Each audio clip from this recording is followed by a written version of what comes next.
صدر ذی وقار، محترم اساتذہ کرام اور میرے عزیز ساتھیوں، السلام علیکم۔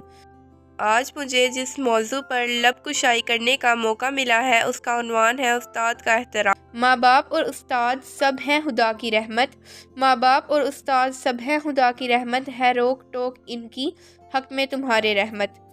انسان دنیا میں کبھی بھی تنہا وقت نہیں گزارتا، وہ کئی رشتوں ناتوں کے ساتھ جڑا رہتا ہے۔ ان میں سے کئی رشتے اور تعلق خونی ہوتے ہیں، جبکہ بہت سے تعلق روحانی، اخلاقی اور معاشرتی طور پر بھی بنتے ہیں، اور انہی میں سے ایک رشتہ استاد کا بھی ہے۔ استاد کو معاشرے میں روحانی استاد کا درجہ حاصل ہے۔ اسلام میں استاد کا رتبہ والدین کے رتبے کے برابر قرار دیا گیا ہے، کیونکہ دنیا میں والدین کے بعد اگر کسی پر بچوں کی تربیت کی ذمہ داری عائد ہوتی ہے تو وہ استاد ہے، کیونکہ استاد ہی ہے جو ہمیں دنیا میں رہنا سہنا اور جینا سکھاتا ہے اور کتابوں کا علم سمجھنے میں مدد دیتا ہے۔ زندگی کے سفر میں کانٹے ہوتے ہیں، راہ میں پھول استاد بچھاتے ہیں، سب کو تہذیب و اخلاق سکھاتے ہیں، ہم کو انسان استاد بناتے ہیں۔ چنانچہ استاد واجب الاحترام شخصیت ہے۔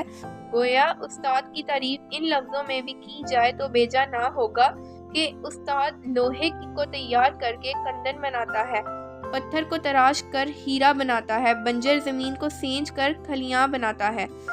استاد معمار بھی ہے، لوہار بھی ہے اور کسان بھی ہے۔ استاد واجب الاحترام اور لائق تعظیم شخصیت ہے۔ اسلام نے جہاں حصول علم کو فرض قرار دیا ہے، وہاں اسلام کی نظر میں استاد کو بھی معزز مقام حاصل ہے، تاکہ اس کی عظمت سے علم کا وقار بڑھے۔ استاد کی اہمیت علم کی بارش سی ہے۔ جو زمین بارش کو جذب کرنے کی صلاحیت رکھتی ہے، وہ بارش کے فیض سے سرسبز و شاداب ہو جاتی ہے۔ جب ہمارے رسول صلی اللہ علیہ وآلہ وسلم تعلیم دیتے تھے تو صحابہ کرام علیہ السلام اس قدر خاموشی سے بیٹھتے تھے گویا ان کے سروں پر پرندے بیٹھے ہوں، اور انہوں نے ذرا سی بھی حرکت کی تو وہ اڑ جائیں گے۔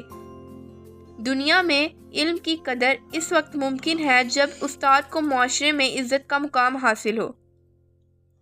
جو طالب علم استاد کا احترام کرنا جانتے ہیں اور ان کی تعلیمات پر عمل کرتے ہوئے ان کا کہنا مانتے ہیں، وہ ہمیشہ کامیاب و کامران ہوتے ہیں اور دنیا میں وہی عزت و مقام حاصل کرتے ہیں جو انہوں نے استادوں کو دی۔ اسی لیے کسی نے کیا خوب کہا ہے، با ادب با نصیب، بے ادب بے نصیب۔ قلم تھی ہاتھ میں لکھنا سکھایا آپ نے، منزل تھی سامنے راستہ دکھایا آپ نے، ہم تو بس پتلے تھے شعور دے کر انسان بنایا آپ نے۔ میرے تمام اساتذہ کو سلام۔